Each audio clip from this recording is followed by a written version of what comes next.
ప్రభునందు ప్రియమైన శ్రోతలకు వందనములు. ఈ పోడ్కాస్ట్ కార్యక్రమం నాకు స్వాగతం. మీ అందరి కొరకు ఈ కార్యక్రమమును ప్రసారం చేయుచున్నాం. విని దైవాశీస్సులు పొందుకోగలరు. ప్రభునందు నా ప్రియమైన దేవుని పిల్లలారా, మీకందరికీ ప్రభు పేరట ప్రేమతో వందనములు తెలియజేస్తూ ఉన్నాను.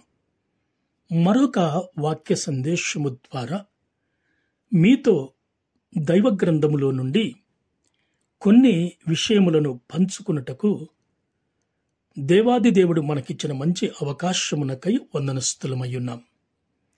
ఈ రోజుటి మన యొక్క topic redemption of the bondage of sin, అంశము పాప దాస్య విమోచన. ఈ యొక్క అంశముల గురించి క్లుప్తంగా మనము కొన్ని నిమిషములు దేవుని వాక్యాన్ని ధ్యానం చేద్దాం. పరిశుద్ధ గ్రంథములో విమోచనములన్నింటికంటే మిన్నయైనది పాపదాస్య విమోచన. ఐగుప్తు చక్రవర్తి అయిన ఫరో ఈ లోకానికి, దాని అధినేత అయిన సాతానుకు సాదృశ్యంగా కనిపిస్తున్నాడు. దేవుని ప్రజలైన ఇశ్రాయేలీయులను తన బలం ఉపయోగించి బానిసలనుగా చేసుకున్నాడు.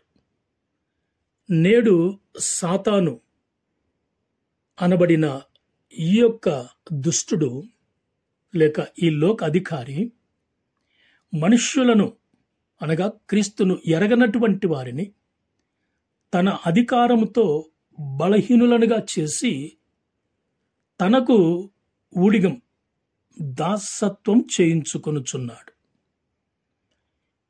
పౌలు గారు వ్రాస్తూ 2 కొరింథీ 4:4 ఇతనిని ఇలా సంబోధించాడు. ఈ యుగ సంబంధమైన దేవత అని పేర్కొన్నాడు. అపవాది ఈ లోక మతానికి అధినేత. ఈ లోకంలో వానికొక మతం ఉంది. యేసుక్రీస్తును ఆత్మతో సత్యముతో ఆరాధింపక మరి ఎవరిని ఆరాధించినా మరేది చేసినా అది అపవాది సంబంధమైనదే. ఇశ్రాయేలీయులు ఐగుప్తు బానిసత్వము నుండి విడిపింపబడుట నేడు మనం పాపదాస్యము నుండి విడిపింపబడుటకు ముంగుర్తుగా కనిపిస్తూ ఉంది. ఇశ్రాయేలీయుల విమోచన వారి సొంత బలమో ప్రయత్నమో యుక్తి మూలంగా జరగలేదు, కానీ క్రీస్తు ప్రభువారు రక్తము చిందించుట ద్వారా దేవుని శక్తి వలన వారికి విమోచన జరిగింది అని మనం అర్థం చేసుకోవాలి. వారు రక్తము క్రింద ఆశ్రయం పొందారు. మన పాపదాస్య విమోచన యేసుక్రీస్తు ప్రభుల వారు సిలువలో తన రక్తమును చిందించుట ద్వారా జరిగిందే. ఇంతకు విమోచన అనగా వెల ఇచ్చి విడిపించబడుట. మన విమోచన క్రయధనం క్రీస్తు రక్తమే. దేవుని శక్తి వలన మన శరీరము కూడా విమోచింపబడుతుంది. ఫిలిప్పీ 3:21 ప్రకారం సమస్తమును తనకు లోపరుచుకొనజాలని శక్తిని బట్టి ఆయన మన శరీరమును తన మహిమగల శరీరమునకు సమరూపము గల దానిగా మార్చును.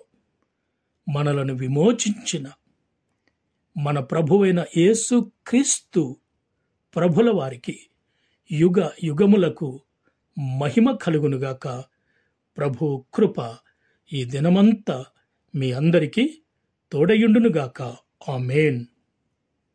ఈ కార్యక్రమమును గూర్చి మీ సలహాలు మరియు మీ ప్రార్థనా అవసరతల కొరకు మమ్మను సంప్రదించవలసిన మా ఫోన్ నంబర్ 948585085039 మరియు ఈమెయిల్ ఐడి info@fibaonline.org. మా ఫోన్ నంబర్ మరొకసారి 9480585039.